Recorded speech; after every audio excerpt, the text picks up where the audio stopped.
এবং কালো এবং গরিব বাড়িও নাই গরো নাই। একদিন আমার নবীর কাছে যাবেন, ইয়া রাসূলুল্লাহ, নবীজি আমি তো আপনার সব সুন্নাতগুলো মানলাম, কিন্তু একটা সুন্নাত পারি না আদায় করতাম। আল্লাহ রাসূল বলেন, তুমি জান্নাতি। তুমি ইয়া রাসূলুল্লাহ, জান্নাতি ঠিক আছে, কিন্তু আপনার একটা সুন্নাত তো আমি আদায় করতে পারি নাই। আল্লাহ রাসূল বলেন, কি সুন্নাত? আমি তো বিবাহ করি নাই। আমার কাছে এমন কেউ নাই যে মেয়ে বিবাহ দিবে। আমি গরিব, এর থেকে গরিব, এর থেকে বাড়ি নাই, ঘর নাই, এর থেকে হলো কি আমি এর থেকে হলো কি আমি কালো, এর থেকে আমি কালো।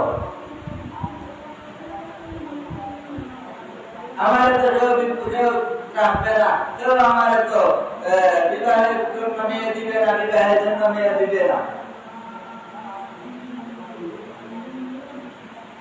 আল্লাহ রাসূল বলেন, তুমি কি বিবাহ করতা? হ্যাঁ।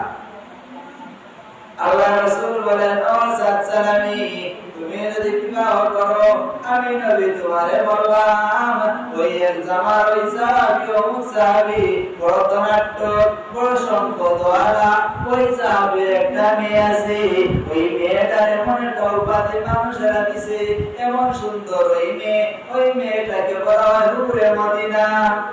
কি বলা হয়? হুরে মদিনা। সাহাবী কি কালো, কালো নাই, গৌরবাড়িও নাই, এদিকে চাকরেরও কাজ করতে কোন দিকে সুবিধা। আমার নবী বলেন, ও সালামি, আমার ওই সাহাবী বড় ধন সম্পদওয়ালা, তার একটা মেয়ে আছে, তুমি যাইয়া আমি নবী সালামটা দিবা আর বলবা, ও ভাই শুনো, আমার নবী আমারে পাঠাইছে তোমার মেয়েটারে বিবাহ করার জন্য, তুমি এই প্রস্তাবটা লইয়া যাও। সাদ সালামি এই কথা শুনিয়া আর বসে থাকে নাই, আমার নবীর কথা শুনিয়া দৌড় পালাইছে, ওই সাহাবীর বাড়িতে যাইয়া কয়, ও ভাই শুনো, আমার নবী আমারে পাঠাইছে, প্রথমে হলো তার সালাম তুমি নেও, আর দুই নাম্বার হলো তোমাকে আমার নবী বলছে তোমারে বলার জন্য তোমার মেয়েটারে আমার সাথে বিবাহ দিতে হবে, আমার সাথে তোমার মেয়েটারে বিবাহ দিতে হবে। এবার বলেন, রাগ করার কথা নেই, রাগ করার কথা নেই। বাড়ি নাই, ঘর নাই, টাকা পয়সা নাই, আর দিয়ে কালো, ওই মানুষটার কাছে কেউ মেয়ে দিবে?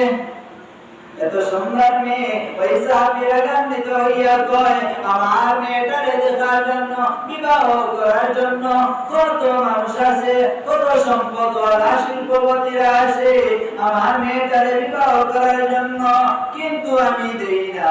আর তোমার কিছুই নাই, তোমার সাথে আমার মেয়ে বিবাহ দেব না, তুমি আমার বাড়িতে চলে যাও।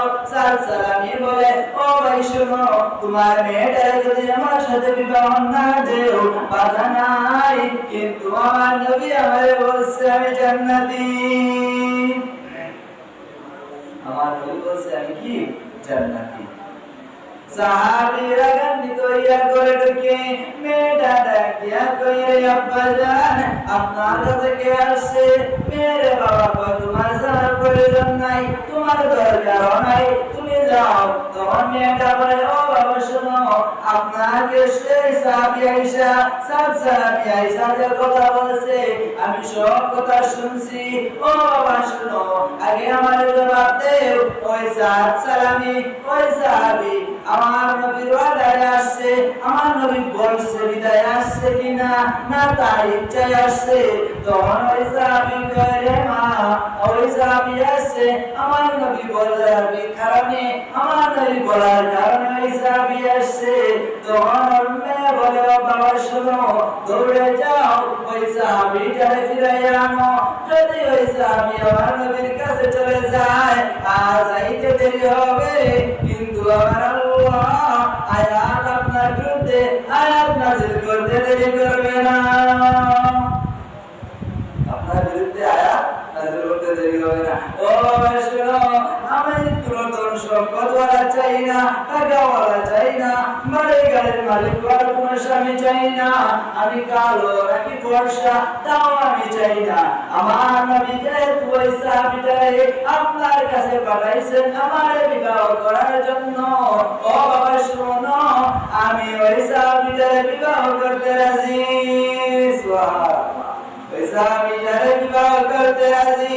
বাবা সঙ্গে সঙ্গে দৌড় পালাইছে, আমার নবীর সামনে যাইয়া কয় ইয়া রাসূলুল্লাহ ইয়া হাবিবাল্লাহ, ও নবীজি, ও নবী আমার, আপনি কি সালামিকে পাঠাইছেন নাকি তার ইচ্ছায় গেছে? ওই সময় আমার নবী বলেন ও সাহাবী শুনো, আমার ওই সাহাবীটারে আমি পাঠাইছি, তার ইচ্ছাতে যায় নাই। সঙ্গে সঙ্গে আমার নবী বলেন ও আমার নবীকে ওই সাহাবী কয় ইয়া রাসূলুল্লাহ, ও নবীজি, আমি আমার মেয়েটা বিবাহ করতে রাজি, আমিও রাজি। সুবহানাল্লাহ, ও নবী আমার মেয়ে বলছে সে রাজি, আমিও রাজি। বিবাহের তারিখ নির্ধারিত করেন, তাড়াতাড়ি বিবাহের সবগুলা কাজগুলা করেন। আমার নবী সালামিকে কয় ও সালামি, তোমার বিবাহ সবগুলো হয়ে গেছে, কিন্তু তোমার তো মোহর দিতে হবে, টাকা আসেনি। মোহর কত? মোহর 400 টাকা। কত? 400 মোহর। তোমার মোহর হলো 400, তুমি দিতে পারবা? সালামি কয় ইয়া রাসূলুল্লাহ, ও নবীজি, আমি টাকা তো 400 দিব দূরের কথা, আমার কাছে একটা টাকাও নাই, আমার কাছে একটা টাকা নাই, আমি কেমনে বিবাহ করব? আল্লাহ রাসূল বলেন ও সালামি, আমি আমার দুইজন ধনী সাহাবীর কথা বলবো, দুইজন সাহাবীর কথা বলবো, তাদের কাছ থেকে যাইয়া তুমি তাদের কাছ থেকে 200 করে, তুমি তাদের কাছ থেকে 400 আনবা। দুইজন সাহাবীর কাছ থেকে 200 করে 400 আনবা। সালামি দৌড়াইয়া গিয়া তাদের কাছ থেকে 200 করে 400 আনিয়া কই ইয়া রাসূলুল্লাহ, ওই নেন আপনি আমার টাকা। আল্লাহ রাসূল বলেন এই নাও তোমার মোহর।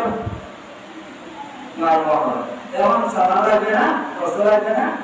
আল্লাহ রাসূল সালামিরে কয় ও সালামি, তুমি যখন বিবাহ করতে হবে, তোমার তো টাকা প্রয়োজন, সম্পদের প্রয়োজন, তোমার তো টাকা দরকার, তুমি তো সামান কিনতে হবে। সালামি কয় ইয়া রাসূলুল্লাহ, আর টাকা নাই, আর টাকা নাই। তাহলে তখন সালামিকে আল্লাহ রাসূল বললেন ও সালামি, তুমি যাও ওই আমাদের সাহাবী আমাদের সাহাবী আমার মেয়ের জামাই আলীর কাছে যাইয়া তুমি বলবা আমি নবীর কাছে আছি তোমার 200 টাকা নিয়ে কত টাকা দিছো সালামিয়া আলীর কাছে ইসলামে আল্লাহ রাসূল বলেন ও সালামি যাও যাও তুমি কাছে বলবা তুমি যাও বিবাহের সামান কিনো বিবাহের কাপড় কিনে আনো আমি তুমি যাও বিবাহ করতে যাও তো সালামি আনন্দিত হইয়া তার দৌড়ানো লাগিয়েছে বাজারের মধ্যে যাইয়া যে সময় সালামি বাজারে যাইয়া কেনাকাটা করবে তখন জানি কে বলে হাইয়া আল জিহাদ হাইয়া আল জিহাদ সালামি কয় আমার গায়ে গায়ে কে জানাইছে কয় ও সালামি তুই বিবাহের আনন্দ করবি বিবাহের কেনাকাটা করবি আর আমার এই দিক দিয়ে আমার নবী তিনি রক্তাক্ত হইবে কাফেররা মারবে তুই কি এটা জবাব দিতে পারবি সালামি কয় আমারে কে জানাইছে কয় আমি আর বিবাহের কেনাকাটা করি নাই আমি সঙ্গে সঙ্গে একটা ঘোড়া কিনলাম একটা তলোয়ার কিনলাম একটা ডাল কিনলাম একটা কাপড় কিনলাম কাপড়টা বাঁধিয়া চুলের মধ্যে বাঁধিয়া মুখ দেখা যায় না চোখ দুইটা শুধু বাইরে ভরা আছে মুখটার কাপড় দিয়া বন্ধ করেছে বন্ধ করিয়া যুদ্ধের ময়দানে তার কাফেরদের মাঝখানে ঢুকিয়া কাফেরদেরকে মারতে আছে হত্যা করতে আছে তখন আমার নবী সাহাবায়ে কেরামদেরকে ডাক দিয়া কয় সাহাবা ওই যে দেখা যায় একজন কাপড় মুখে বাঁধা এই লোকটাকে আমাদের মুসলমানদের পক্ষ হইয়া কাফেরদের বিরুদ্ধে কাফেরদের বিরুদ্ধে যুদ্ধ করে তাদেরকে মারতে আছে এই লোকটাকে আমার কোনো সাহাবীও লাগে না এই লোকটাকে যুদ্ধ শেষ হয়ে গেছে তখন সাহাবায়ে কেরাম সব যারা শহীদ হয়েছে সাহাবায়ে কেরামদের লাশগুলো একত্রিত করা হয় যারা আহত হয়েছে তাদেরকে একত্রিত করা হয়েছে সাহাবায়ে কেরামদেরকে একজনের মুখ বাঁধা ওই মুখটা বাঁধা দেখিয়া মুখটা ধুইয়া যদি তিনি আর কেউ না তিনি দিলেন সালামি সুবহানাল্লাহ যারা হতে আছে সালামি আহত সালামিকে আল্লাহ রাসূলের সামনে সাহাবায়ে কেরাম নিয়ে কয় ইয়া রাসূলুল্লাহ আপনার সালামি তো করতে পারে না মত আল্লাহ রাসূল বলেন ওসা তুই এই জায়গায় কেন তুই তো বিবাহ করার কথা তুই তো বিবাহের বাজার করার কথা এই জায়গায় কি কিন্তু বিবাহ করছ না সালামি জবাব বলে ইয়া রাসূলুল্লাহ ভগবান দিদি আমি গেছিলাম বিবাহের কেনাকাটা করার জন্য আপনার সঙ্গে হাইয়া আল জিহাদ কে আমার ঘরে কানে আইসা করে সালামি তুমি জিহাদ করবি তুই আনন্দ করবি এদিক দিয়ে আমার নবী রক্তাক্ত হইবে করবি যদি আমার আল্লাহ আমাদের জিজ্ঞাসা করে আমি জবাব দিতে পারবো না এই কারণে আমি আসছি আমার আর বেশি সময় নাই আমি আর হয়তো থাকবো না রে নবী ও নবী আমার একটা মাত্র অনুরোধ রাখবেন নি কি অনুরোধ বল ও নবী আমার জানাজা সাহাবী ওমর রাদিয়াল্লাহু করাইবেন না আলী রাদিয়াল্লাহু করাইবেন না আবু বকর রাদিয়াল্লাহু করাইবেন না উসমান রাদিয়াল্লাহু করাইবেন না ও নবী আমার জানাজা ইমামতি আপনি নিজে করবেন আল্লাহ রাসূল বলেন সাহাবী করব ও নবী আমার লাশটা আপনি দরবারে নিয়ে রাখবেন আল্লাহ রাসূল বলেন করব কিছুক্ষণ পর সালামি দুনিয়া থেকে বিদায় আল্লাহ রাসূল জানাজার ইমামতি করলেন যে সময় সালামিতে কবরে রাখা হবে আল্লাহ রাসূল আসমানের দিকে তাকা সালামির দিকে তাকা আবার কবরে তাকা আসমানের দিকে তাকিয়ে আসে জমিনের দিকে সালামির দিকে তাকিয়ে কাঁদে তখন সাহাবায়ে কেরাম জিজ্ঞাসা করলেন, ও নবী আমার, আপনি আসমানের দিকে তাকিয়ে আসেন, জমিনের দিকে তাকিয়ে কাঁদেন, এর কারণটা কি? তখন আমার নবী বলে, ও সাহাবা, আমি আসমানের দিকে তাকিয়ে কেন হাসি, আমার মুখ কেন ফিরাইছে হাসি? বলে না, ও নবী, কেন আমি জানি না। আমাদেরকে বলে আল্লাহ রাসূল বলে, ও সাহাবারা, আসমানের দিকে আমি তাকিয়ে দেখি জান্নাতের হুরেরা, তারা নতুন কাপড়ে সজ্জিত হইছে, নতুন কাপড় পরিধান কইরা তারা ওই জায়গায় মাইল লাগাইছে। আর বলে, ও নবী, তাড়াতাড়ি সালামিরা আমাদের কাছে পৌঁছাইয়া দেও, আমরা জান্নাত সাজাইছি ও নবী, তাড়াতাড়ি দিয়া দেও। এই আনন্দ করে ঠেলাঠেলি লাগাইছে, কে সালামিরে দুনিয়াতে লইয়া যাইবে। এই আনন্দ করতে তারা কাপড়গুলো এলোমেলো হয়ে যায়। আমি মুখ ফিরাই, যেই সময় আমার সাহাবীর দিকে তাকাই, আমার সাহাবীর দিকে তাকাই আমি কান্না করি। ওই সাহাবী বিবাহে করার জন্য বের হইছে, কিন্তু আমার লাগি দেশে যুদ্ধের ময়দানে যাইয়া শহীদ হইছে, এই কারণে আমি কাঁদি। এইভাবে অনেক অনেক ঘটনা আছে। আল্লাহ রাসূলের জন্য জীবন দিতে রাজি আছে। তারা মাল চায় না, সম্পদ চায় না, সবগুলা ত্যাগ করে, বাড়ি গাড়ি ত্যাগ করে। এমন ঘটনা আছে, অনেক ঘটনা। আব্দুল্লাহ নামের একজন সাহাবী, আব্দুল্লাহ আমার নবীর হুজরার সামনে গভীর রজনীর মধ্যে বসা, কনকনা শীত, ওই শীতের মধ্যে বসতে আছে। তখন আমার নবী বললেন, আমার নবী দৌড় করে বাইরে হইয়া দেখি একজন সাহাবী পূজা হইয়া বসা।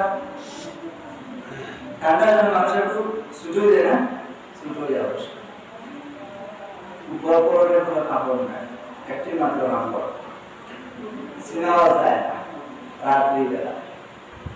আমার নবী জিজ্ঞাসা করলেন, কে তুমি, এই জায়গায় কে?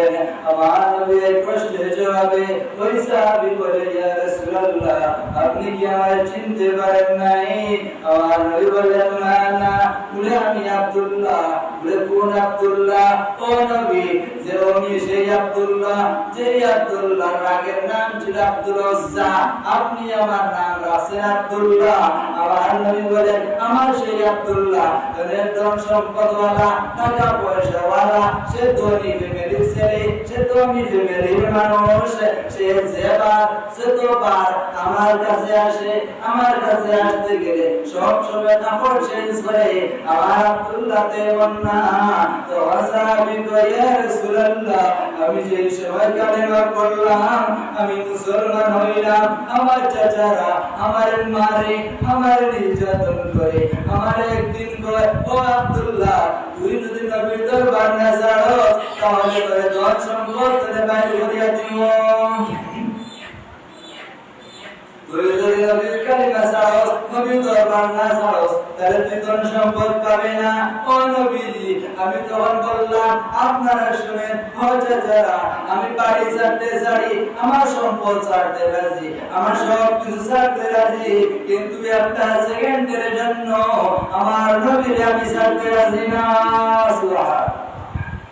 একটা সেকেন্ডের জন্য আমি আমার নবীর কিনা ছাড়তে রাজি না।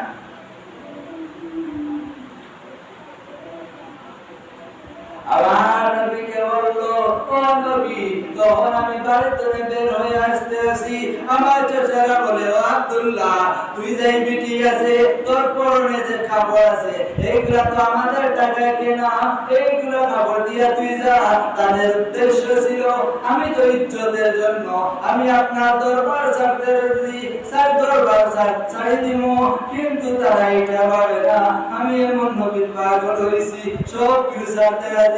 আমি বললাম, ও চাচারা, আমার ইজ্জতকে, আমার সবগুলা তোমরা যদি নিতে চাও নিয়ে নেও, সমস্যা নাই, ইজ্জত হারাইতে পারি, কিন্তু আমার নবীরে হারাইতে রাজি না।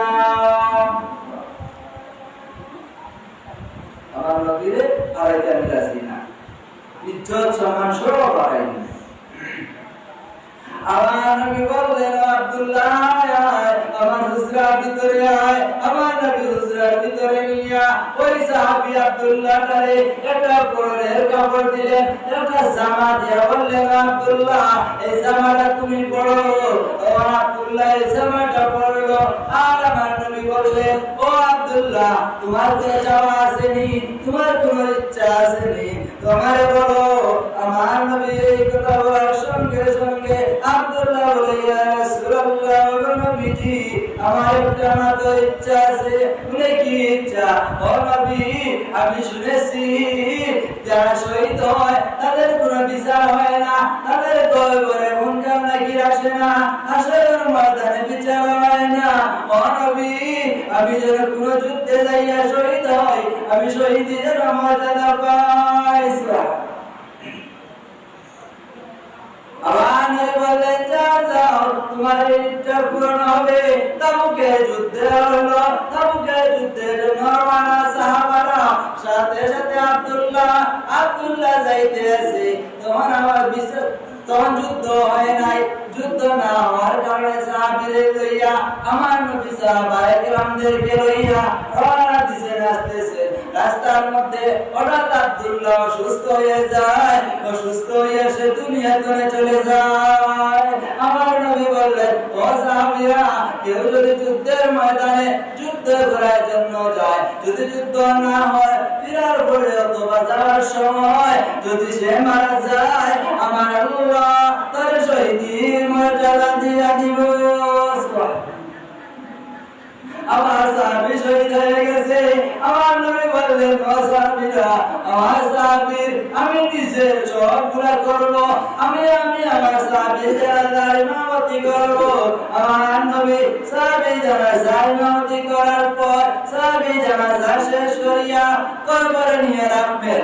তখন আমার নবী তো নিজে কবরে নামিয়া সাহাবায়ে কেরামদেরকে ও সাহাবীরা আমার আব্দুল্লাহ লাশটা আমার হাতে দেও। আবার নবী লাশটা লইয়া উপর দিকে লইয়া আল্লাহকে ডাক দিয়া বললেন, আল্লাহ আমি আমার আব্দুল্লাহর প্রতি রাজি, আপনি রাজি হয়ে যান। সাহাবায়ে কেরাম কান্না করে, সাহাবায়ে কেরাম কান্না করে। আরে সাহাবী সাদ ইবনে আবি ওয়াক্কাস তিনি বলেন, ও আব্দুল্লাহ এই লাশটা যদি তোর না হইয়া আমার হইতো তাহলে আমি কত ভাগ্যবান ছিলাম। কারণ এই জায়গায় আমার নবী বললেন তিনি রাজি, আল্লাহরে বলেন আল্লাহ রাজি। ও সাহাবী আব্দুল্লাহ এই জায়গায় যদি আমি হইতাম তাহলে আমি কত ভাগ্যবান ছিলাম।